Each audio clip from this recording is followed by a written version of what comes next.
The emergency lights flashed red across the council chamber as delegates rushed to their seats in panic and confusion that filled every corner of the massive Hall. Ambassador Z.H. Krell of the Vosh. Collecta stood at her station with three-fingered hands gripping the podium so hard her knuckles turned a darker shade of purple than usual. Human delegation seats sat completely empty for the first time in 300 years, and the sight made her stomach twist with dread. Oh, this cannot be happening. Counselor Vrentok shouted from across the chamber as his chitinous plates clicked rapidly in his species' expression of extreme anxiety. Scroll down at the datapad in her hands and read the message one more time, even though she had already memorized every painful word. The message from humanity was brief and cold, in a way that made it clear this was not a negotiation or a threat, but simply a statement of fact. Effective immediately, all human diplomatic staff are recalled from council space. Krell read aloud to the assembled delegates, who fell silent to hear the words that would change everything. All treaties between humanity and the Galactic Council are hereby declared void, and all trade agreements are terminated without exception or extension. Her voice shook slightly as she continued reading the final devastating lines that confirmed their worst fears about what humanity intended. Humanity withdraws from the Galactic Council permanently, and all human space is now closed to Council vessels without exception, and Earth will no longer respond to Council communications. The chamber erupted into chaos as hundreds of delegates from dozens of species began shouting questions and demands all at once. They cannot simply abandon their obligations. Someone screamed from the back rows, "What about the defense treaties?" Another voice called out with obvious panic. Krell raised her hand for silence, and surprisingly, the chamber quieted because everyone knew she had been one of the few who had warned this might happen. "We need to understand why this occurred," she said firmly, even though she knew exactly why and felt sick about her own role in the disaster. The reason was actually quite simple when anyone bothered to look at the facts without bias or political considerations clouding their judgment. For 50 years, humanity had been the worker species of the Council, doing the jobs no one else wanted and getting little in return. Human soldiers died in border conflicts protecting species who barely acknowledged their sacrifice with anything more than form letters of appreciation.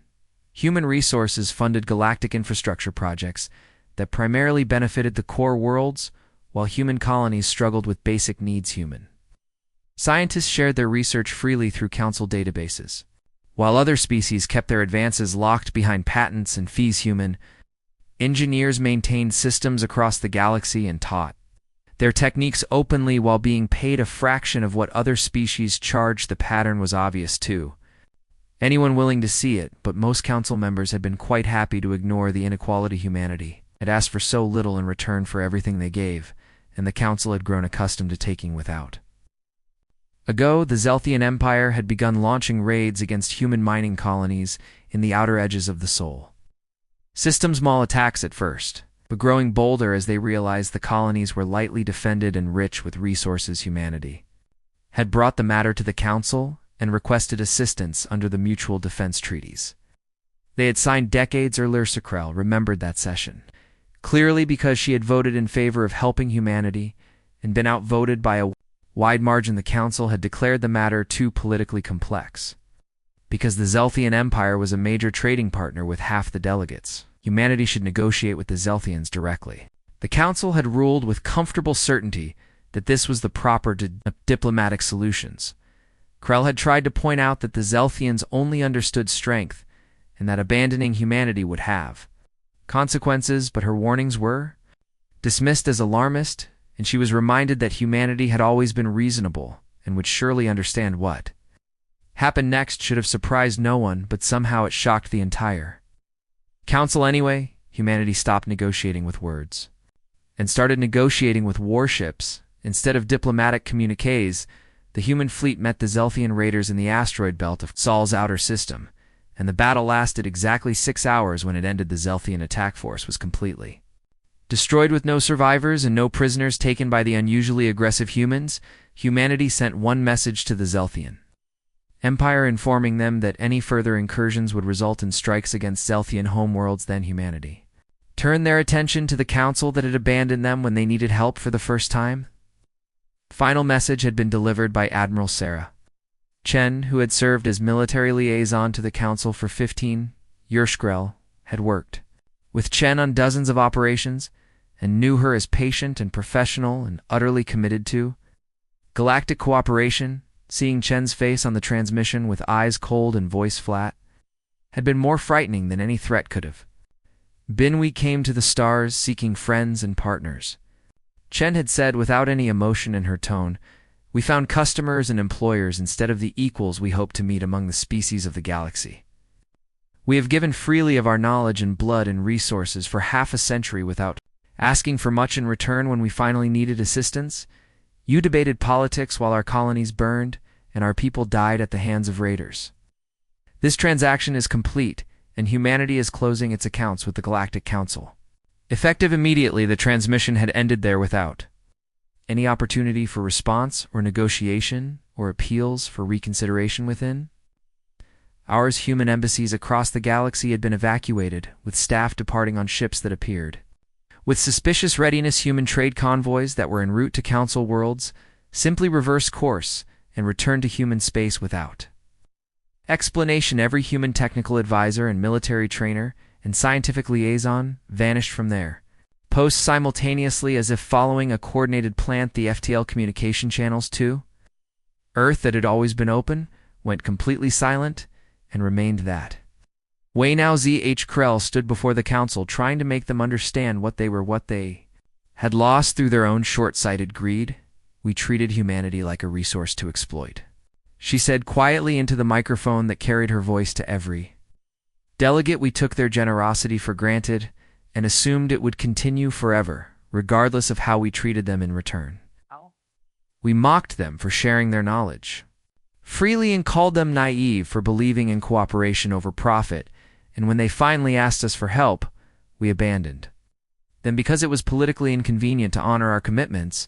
Rentok started to protest, but Ziak Shrell cut him off with a sharp gesture that made clear she was not finished speaking. They upheld every treaty to the letter for 50 years without complaint, she continued with anger creeping into her voice. They died for us and bled for us and gave us everything we asked for, without demanding equal treatment. And we gave them nothing but empty words and broken promises when they needed us most. The chamber fell silent as the weight of her words settled over the assembled delegates like a heavy blanket. What do we do now? Someone finally asked in a small voice from the middle. Sections Krill looked at the empty human seats and felt something like grief for the opportunity they had wasted. Now we face the consequences of our actions, she said simply, and we hope that humanity is more merciful to us than we were to them. The first cracks in the galactic economy appeared within 2 weeks of humanity's withdrawal and quickly spread like fractures across thin ice. Director Mothlak of the Threen Pharmaceutical Consortium stared at the production reports with growing horror as the numbers told a story of complete disaster. 78% of their medical advances over the past 30 years had been built on human research that humanity had shared freely through council databases. The Threen had simply taken human discoveries and made minor modifications before patenting them as proprietary treatments worth billions. Now the human databases were locked, and the 3N research teams suddenly had no foundation to build upon for new developments. We need to contact the humans, Mothlak told his board of directors as panic crept into his usually calm voice. Earth is not responding to any communications. His assistant reminded him with the same news that everyone across the galaxy was receiving the pharmaceutical pipeline that had been producing 3 major new treatments every quarter ground to a complete halt overnight. Malak realized with sick certainty that his company had not done any original research in over a decade because they had not needed to. Why invest in expensive research when humans gave away their discoveries for free, and you could simply improve them slightly, though? Confederation of Mining Worlds faced an even more immediate crisis as their operations began failing across dozens of systems. Simultaneously, human mining techniques had increased efficiency by 340% compared to traditional methods used by other species. the Confederation had adopted these techniques eagerly when human engineers offered training. Programs free of charge to anyone interested now. Those same engineers were gone, and the complex equipment they had designed began breaking down without proper maintenance. Foreman Krell stood in the control center of the largest mining operation. In the Deneb sector, watching screens flash warnings, the extraction drill is overheating again. One of his workers reported with frustration clear in their voice. "Did you follow the maintenance protocols?" Krell asked, already knowing the answer would not help. "We are trying, but the human engineer who trained us handled all the complex repairs. Himself, he said he would teach us eventually, but we should focus on basic operations first, and now he is gone." Krell pulled up the technical manuals that the human engineer had left behind and found them thorough, but incredibly complex. The manuals assumed knowledge of advanced physics and materials science that his workers simply did not have. Without human technical support, the equipment would last maybe 6 months before critical failures shut down the entire operation. The pattern repeated across every industry and every sector as species discovered how dependent they had become on human contributions. Council Defense Fleet faced perhaps the most serious problem as admirals realized their entire military doctrine was built on human foundations. Fleet Admiral Zenther reviewed tactical assessments in his ready room and felt cold dread settling deep in his primary stomach. Every major engagement for the past 40 years had been planned using human tactical frameworks that emphasized speed and overwhelming force. Human officers had trained 3 generations of council military leaders in academies across the galaxy without asking for anything in return. Human weapons designs equipped half the fleet because they were reliable and effective, and humans had shared the plans freely. Now Zenther looked at his fleet and realized they were using tactics they did not fully understand, with weapons they could not replicate. What happens when we need to develop new strategies? His chief tactical officer asked nervously. "We improvise," Zenther said, without much confidence, because improvisation against a prepared enemy usually meant disaster. The economic collapse accelerated as financial markets realized the full scope of how much the galactic economy depended on human participation. Routes that relied on human merchant ships for transport suddenly had massive gaps in service manufacturing. Centers that used human-designed automation struggled to maintain production levels without technical support. Agricultural worlds that had adopted human farming techniques faced crop failures because they had not learned the complete systems. Counselor Z.H. Krell compiled reports from every sector, and the picture they painted was devastating beyond what she had imagined. She had known humanity contributed significantly to the council, but the true extent only became clear when that contribution vanished overnight. "We thought we were using them," she muttered to herself while reviewing the economic data. "But they were holding the entire structure together, and we never even noticed." The political situation deteriorated as quickly as the economic one when species began blaming each other for the disaster. The Zelthian situation became the focus of particular anger as delegates demanded to know why the Ulticella Council had refused to help humanity. If we had simply honored the defense treaty, none of this would have happened.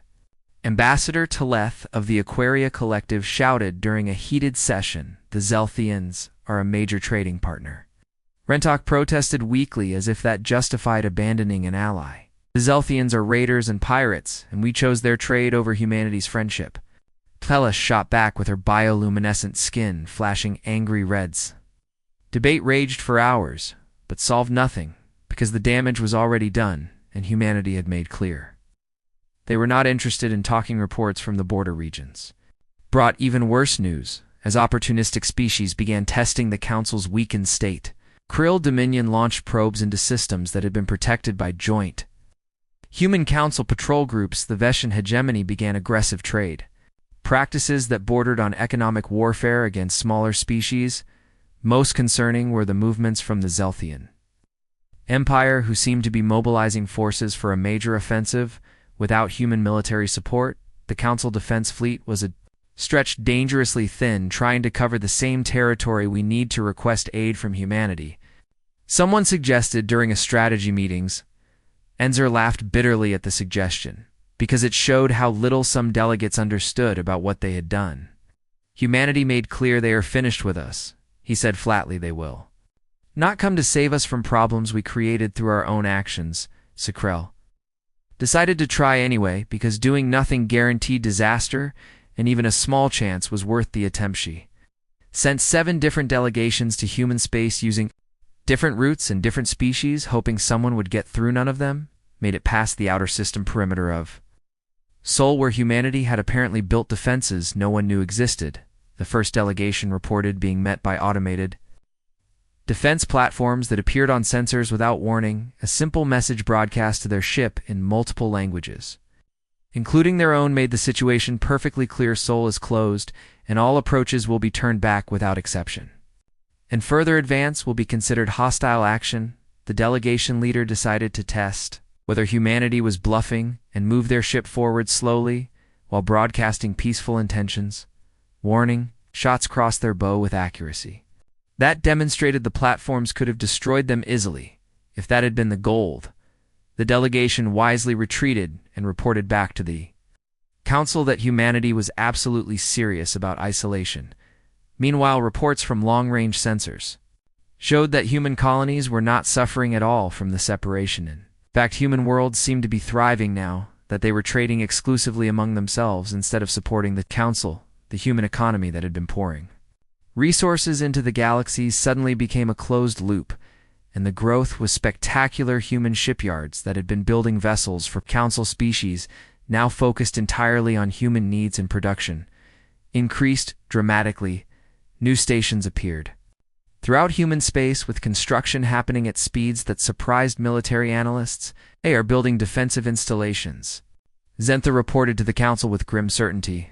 These are not expansion bases, but fortifications designed to keep us out permanently. Tleth studied the sensor data, and her skin pulsed with distress patterns as she understood what she was seeing. They are building a wall around their entire civilization. She whispered, they are locking us out forever. The implications settled over the Council like a death sentence, as delegates realized they might never be able to repair this relationship. Ikalok did the data on human military production and saw something that frightened her more than the defensive installations. New ship designs were appearing that looked nothing like the vessels humanity had built during their time in the Council. These were sleeker and deadlier and incorporated technologies that suggested humanity had been holding back significantly. Intelligence reports brought even more disturbing news about changes in human military doctrine. Rules of engagement that humanity had followed during Council operations were apparently going to know more proportional response, and no more limited warfare, and no more concern for Council regulations. Humanity was preparing for total war against anyone who threatened them, and the galaxy was about to learn what that actually was, and actually meant. What have we done? Tleth asked quietly during a private meeting with ZH Krells. Krell had no answer because words could not capture the magnitude of their mistake. Ambassador Jakrell volunteered to lead the final diplomatic mission to Earth, even though she knew the chances of success were almost zero. Council had become desperate enough to try anything, as the cascading failures spread through every system and threatened complete collapse. You understand, they may simply destroy your ship. Counselor Vrintok warned her before departure. Then at least we will know exactly where we stand. Zhao replied while boarding the small diplomatic vessel. She chose a minimal crew and a ship with no weapons to make absolutely clear this was not any kind of threat. The journey to Seoul took 3 days using conventional FTL drives, and ZH Krell spent the time preparing arguments she suspected would fall on deaf ears. Everything she planned to say sounded hollow, even to her own ears. Because words could not undo the betrayal humanity had experienced, they emerged from FTL at the edge of the Sol system and immediately detected the massive defensive network. Humanity had constructed dozens of stations bristled with weapons that tracking sensors identified as far more advanced than anything in Council arsenals. Unidentified vessel, you have entered restricted space. Came the automated warning in multiple languages. This is Ambassador Z. H. Krell of the Vosh Collective requesting permission to approach Earth for diplomatic discussions. The silence stretched for nearly 10 minutes before a human voice finally responded with cold professionalism. Ambassador, your vessel is recognized, but permission to approach is denied, and you are instructed to leave. Sol immediately. I am here to apologize on behalf of the Council and to seek restoration of relations. ZH transmitted with as much sincerity as she could convey. The Council had 50 years to value humanity properly and chose not to do so. The human operator replied, Earth has nothing to discuss with representatives of an organization that abandoned us when we needed help. Shkrel tried several more approaches, but each one was met with polite refusal and growing insistence that she depart. Immediately after 6 hours of failed negotiation, her ship was forced to withdraw or face being escorted out by human warships. The other 6 delegations fared no better, with most being turned away at the perimeter without any conversation at all. One delegation from the Aquaria Collective tried to sneak past the defenses using stealth technology and barely escaped with their lives. Human sensors detected them instantly, and the warning shots were close enough to overload their shields and damage their engines. The message was absolutely clear to anyone paying attention that humanity would not tolerate any violation of their space back at the council chambers. Krell delivered her report to an assembly that grew quieter with each failed contact attempt. They will not talk to us. She concluded simply, Then we send gifts, suggested one desperate delegate.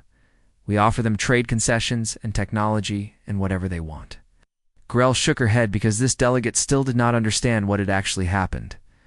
They do not want our trade or our technology. She explained patiently, Humanity is self-sufficient and growing stronger every day without us. What they wanted was friendship and respect, and we gave them neither when it mattered. The economic situation continued deteriorating as markets adapted to the absence of human participation, with painful correction species that built their entire economies around human trade, found themselves scrambling to replace losses. The Threen Pharmaceutical Consortium declared bankruptcy after their stock dropped 90% in value. Mounting operations across 3 sectors, shut down permanently when equipment failed and could not be repaired.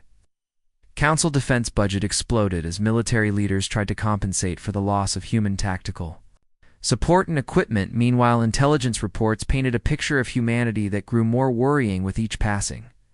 Weak human colonies were expanding at unprecedented rates, with new settlements appearing in systems the Council had not known were claimed. The human merchant fleet that had once served the galaxy now moved exclusively between human worlds, carrying goods no one else could access. Most disturbing were the military developments that suggested humanity had been concealing their true capabilities for decades. These ship designs are revolutionary, Fleet Admiral Zenther explained to the Council while displaying captured sensor data.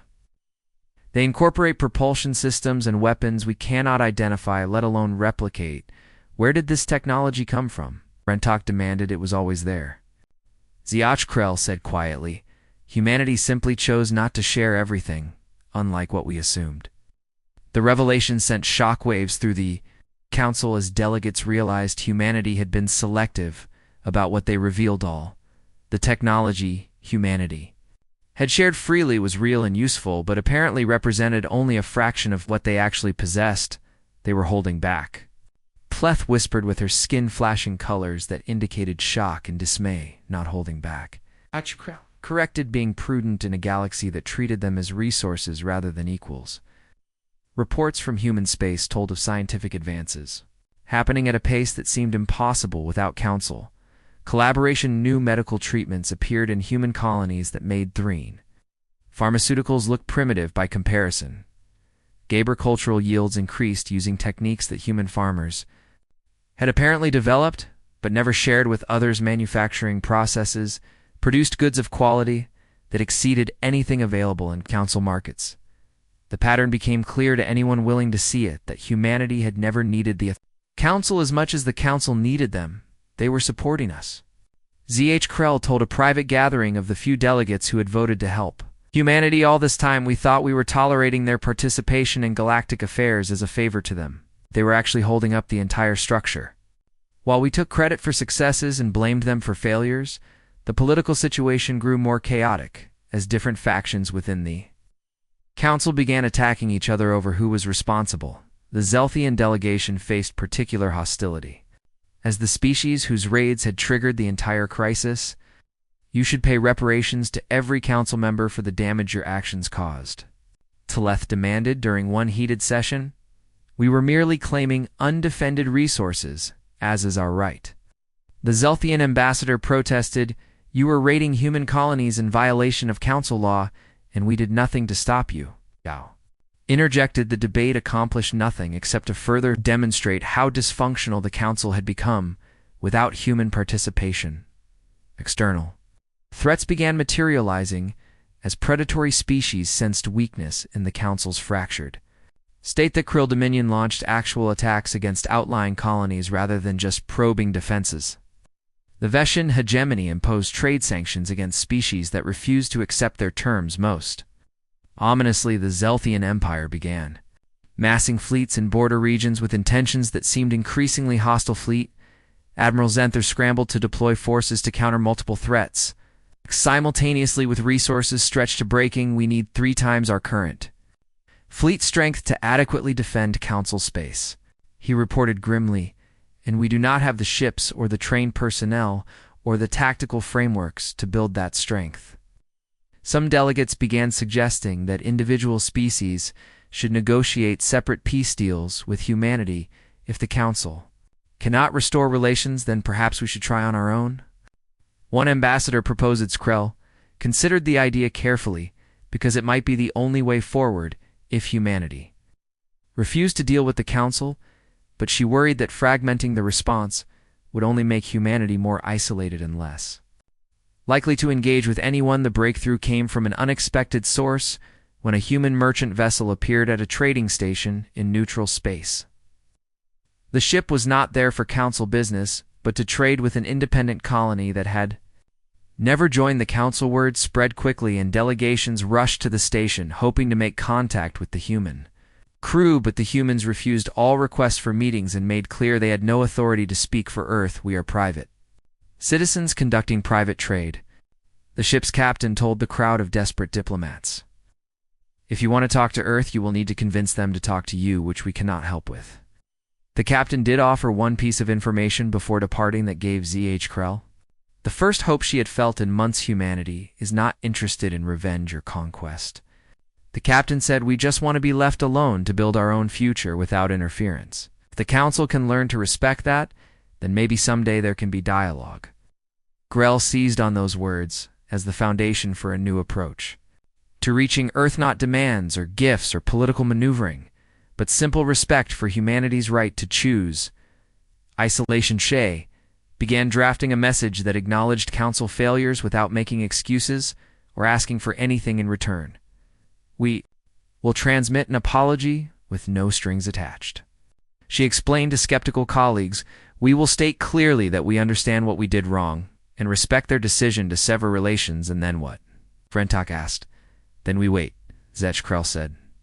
And we hope that eventually humanity will be willing to listen. The message was transmitted to Earth on all frequencies with maximum broadcast power to ensure it would be received. Skryl kept it brief and honest without diplomatic language or political hedging. The Zelthian Empire struck without warning 3 months after humanity's withdrawal, and their assault demonstrated exactly how vulnerable the council had become. Aronoril Skoril had been planning the offensive for years, but humanity's military presence had always deterred him from launching it. Now, with humans gone and the Council defense fleet stretched impossibly thin, he saw opportunity for expansion. The first wave hit the Deneb sector colonies with overwhelming force that shattered the minimal defenses in less than a day. 3 systems fell within a week as Zelthian warships carved through Council forces using tactics that overwhelmed the unprepared defenders' fleet. Admiral Zenther scrambled to redeploy forces from other sectors, but every move left gaps that other threats could exploit. We need to request emergency assistance from someone, his tactical officer urged during a desperate strategy session. From who? Zenther asked bitterly. Humanity will not help us, and no one else has the strength to make a difference. The Zelthians pushed deeper into council space with confidence. Born from facing opponents who no longer knew how to fight, effectively council forces tried to implement human tactical doctrines, but without proper training the maneuvers fell apart under pressured defensive positions that should have held for weeks collapsed in hours when commanders made mistakes that human advisors would have prevented. The Casualty reports climbed steadily as species who had relied on human military expertise discovered how little they actually understood war forest Krell. Watched the disaster unfold with growing horror as the council chambers filled with panicked delegates. Demanding action, we must sue for peace with the Zelthians. Some argued we should surrender the contested sectors to save the core worlds. Others suggested the debate raged while soldiers died and colonies burned because the council could not agree on any coherent strategy. Then the Zelthians made a catastrophic mistake that changed everything in ways they could not have anticipated. Day's Zelthian raiding squadron detected what they thought was an easy target in the Kepler 442 system. The system was outside council space and technically neutral, but contained. Ruins of an ancient civilization that attracted researchers. A small human archaeological team was working on the planet's surface, studying pre-industrial artifacts with minimal security. The team consisted of 12 civilian scientists who were unarmed and undefended because they posed no threat to anyone. The Zelthian squadron commander saw an opportunity to strike at humanity without facing military opposition. His ships descended on the archaeological site and opened fire without warning. Or demands the human researchers died in seconds as energy weapons vaporized their camp and everyone in it. The Zelthian commander transmitted a message claiming the site as Zelthian territory and warning others to stay away. He considered it a successful raid that would demonstrate Zelthian power without risking significant combat. What he had actually done was remind humanity exactly why they had come to the stars prepared for violence. The response was not immediate because it took 3 days for news of the attack to reach human space through independent channels. But when it came, the response was methodical and terrifying in its calculated precisions. 16 human battle groups appeared in Zelthian space, simultaneously using jump points that no one knew existed. The coordinates were perfect, and the timing was synchronized in ways that demonstrated planning far beyond what anyone expected. Zelthian sensors detected the human fleet, and Emperor Thaskarel immediately ordered full mobilization of his home defense forces. The Zelthian home fleet was substantial, with over 200 warships of various classes, protecting their core worlds against any council force. That fleet would have been unstoppable, but they were not facing council forces. The battle began at 0800 Standard Time and was over by noon, with the Zelthian home fleet completely destroyed. Human ships moved with precision that spoke of training and experience far beyond what they had shown during council operations. Tactics were familiar because humans had taught them to council forces, but the execution was flawless in ways no one had achieved. Zelthian commanders tried to adapt but found themselves outmaneuvered at every turn by opponents who anticipated their responses. Energy weapons that should have damaged human shields barely scratched them, suggesting significant advances in defensive technology. Human missiles tracked targets through evasive maneuvers that should have broken the locks, but the weapons found their marks anyway. When Zelthian ships tried to retreat, the humans pursued with ruthless efficiency and gave no quarter to fleeing vessels.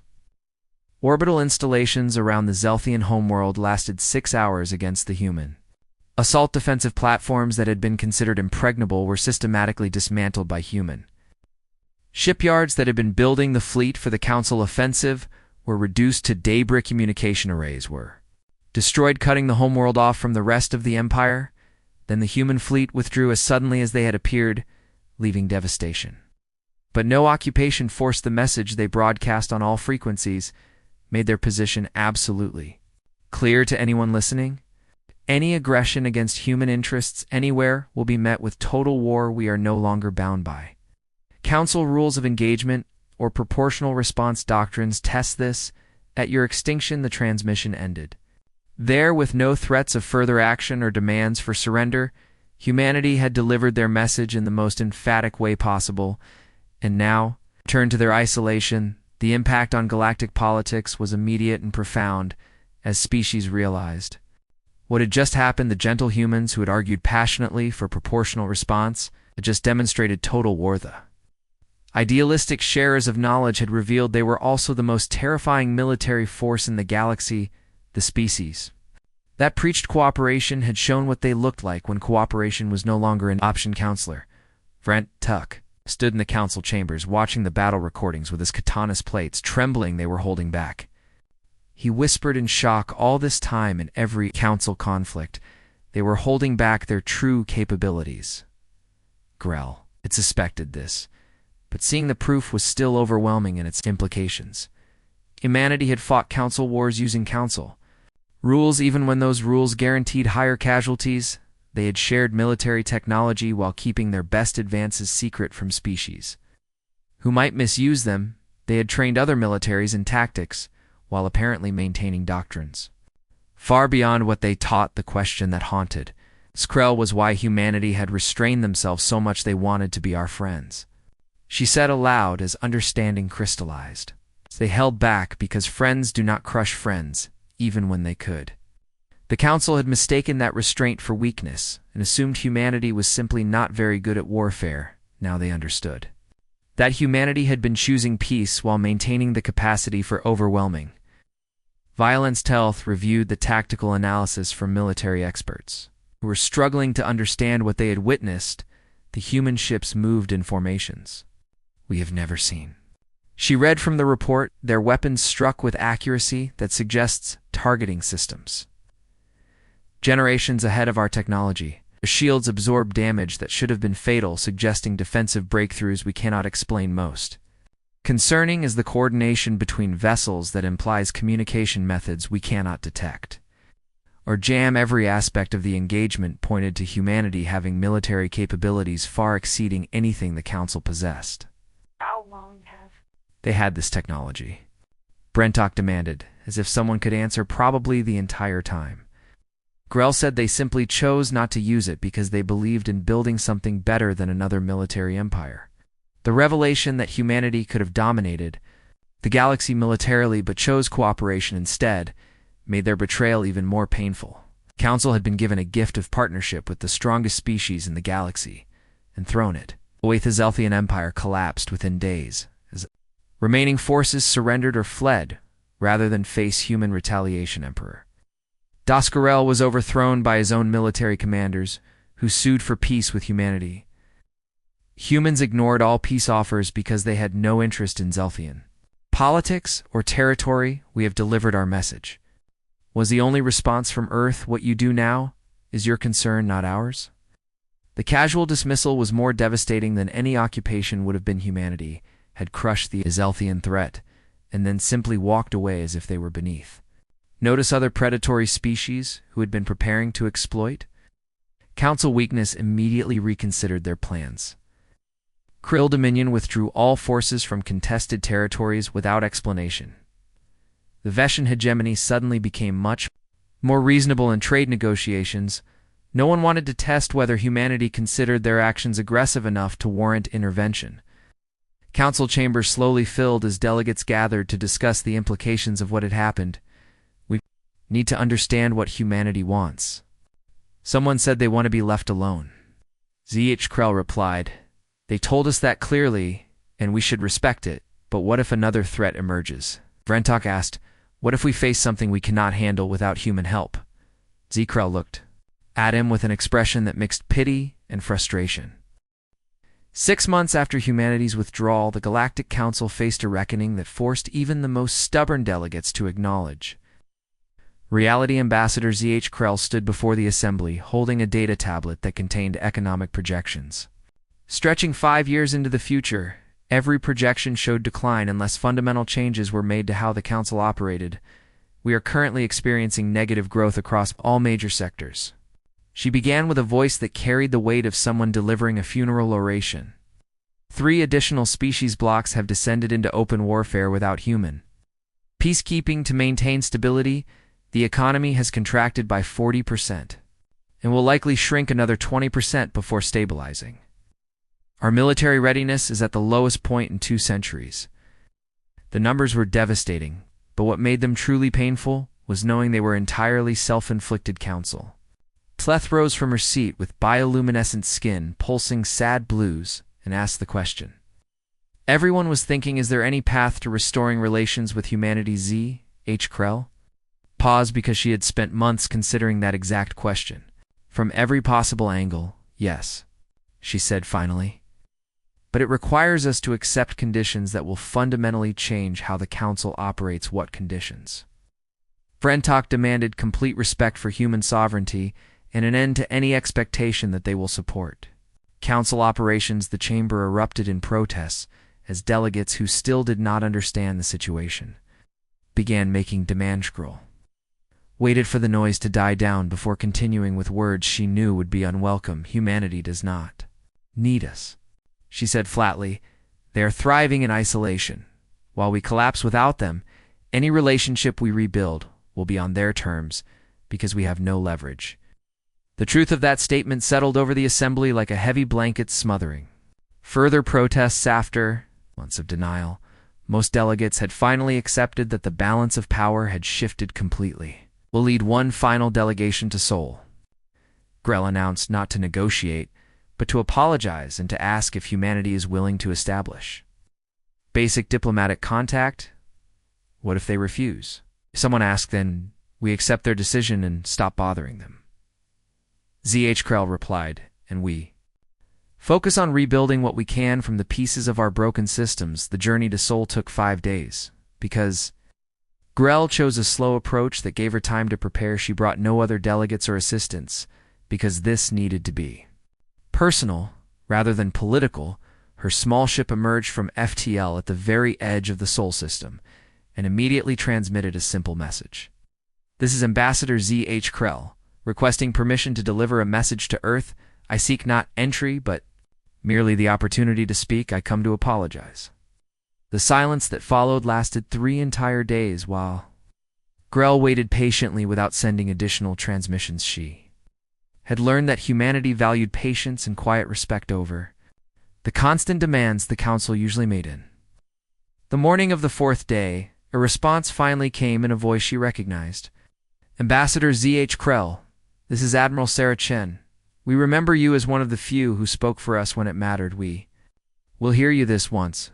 Grell felt a surge of hope, because Chen was willing to listen, even if nothing came from it. Admiral Chen, come bearing the acknowledgement that the Galactic Council failed humanity completely. We took your friendship and generosity for granted while giving nothing meaningful in return. When you needed us, we chose political convenience over honoring our commitments. We treated you as resources to exploit rather than partners to respect. Chen's response was measured and showed no emotion in the tone. Your acknowledgement is noted, Ambassador, but words alone change nothing. The Council had 50 years to value humanity properly and chose exploitation instead. Krell had expected this and had prepared for the difficult conversation ahead. I understand, Admiral, and I am not here to ask for forgiveness or restoration of our previous relationship. That relationship was broken because it was built on inequality that we perpetuated. I come only to ask if humanity would consider establishing basic diplomatic contact on terms of your choosing. The pause that followed stretched for several minutes, while Chen presumably consulted with Earth's government. What does the Council offer in exchange for this contact? Chen finally asked nothing. Krell said simply, we recognize we have nothing humanity needs and no right to demand anything. If humanity chooses to establish relations, it would be by your decision, for your reasons. Another long pause followed, and Krell could almost feel Chen's surprise at the answer. Old Council would have arrived with lists of demands and offers trying to leverage some advantages. Krell was offering complete surrender of any pretense that the Council had power. In this situation, you understand that any relationship would be fundamentally different from what existed before. Chen said completely different. Grell agreed. No Council authority over human affairs and no expectations of human support for Council operations.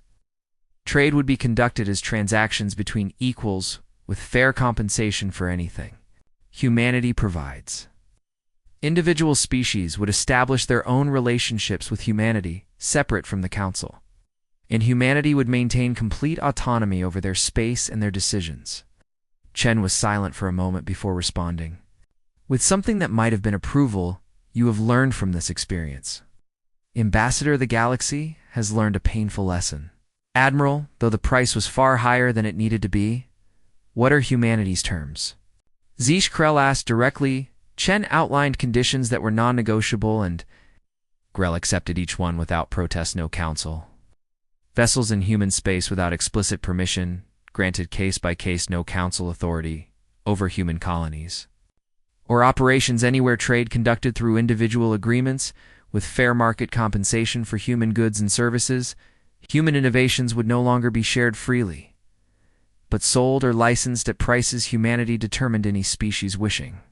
Diplomatic relations would establish them individually rather than through the Council end. Most significantly, humanity would not contribute to Council defense pacts or military operations. You taught us we stand alone. Chen said with ice in her voice, we learned that lesson thoroughly and will not unlearn it. Krell accepted every condition because the alternative was permanent isolation that would guarantee. Council collapse. These terms are acceptable, Admiral, and I will recommend the Council adopt them without modification. One final condition. Chen added, humanity will not rejoin the Galactic Council under any circumstances. We will establish individual relationships with species who approach us respectfully, but we are finished with the Council as an institution that claims authority over us. The finality in Chen's voice made clear this was not negotiable, no matter what the Council offered.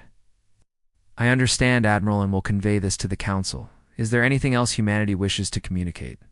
Chen paused as if considering whether to say more before finally speaking. Tell them we came to the stars seeking friends and found only customers who valued our contributions, but not us. Tell them we built something better in isolation than we ever achieved through cooperation. With those who saw us as tools, tell them the galaxy could have been united in genuine partnership, but chose hierarchy and exploitation instead. And tell them we wish them well in learning to stand without the crutch they turned us into the transmission. Ended there, and ZH Krell sat in her ship, processing the weight of Chen's words. Humanity bore no active malice toward the Council, but neither did they care what happened to them. Indifference was somehow more cutting than anger would have been. Skrell returned to Council space and delivered humanity's terms to an assembly that received them in stunned silence. They refused to rejoin the Council. Vrentok said in disbelief. They refused to be part of a system that used them. ZH Krell corrected, we can accept their terms and establish individual relationships, or we can maintain isolation. Those are the only options we have earned through our actions. The vote to accept humanity's terms was unanimous because everyone understood the alternative meant disaster. Over the following months, individual species began approaching humanity to establish diplomatic relations. Aquaria Collective was first because Tleth had been one of the few vocal supporters of helping humanity. Relationship that emerged was respectful and balanced, with neither side dominating trade between. Aquaria and humanity flourished because both parties negotiated fairly. The Vosh Collective approached next, with ZH Krell serving as the initial ambassador. Humanity accepted the relationship tentatively at first, but grew more comfortable as the Vosh proved trustworthy. Other species followed as they learned that humanity would engage with those who showed genuine respect, but the relationships were bilateral rather than going through the Council, which humanity continued ignoring. The Galactic Council itself diminished in importance as its primary function had been coordinating with humanity without human participation. The Council became more of a discussion forum than an actual governing body. Some species left the Council entirely, preferring direct relationships over bureaucratic layers. The Galactic economy slowly stabilized at a lower level than before. As species learned to function independently, innovation continued, but at a slower pace, without human contrib.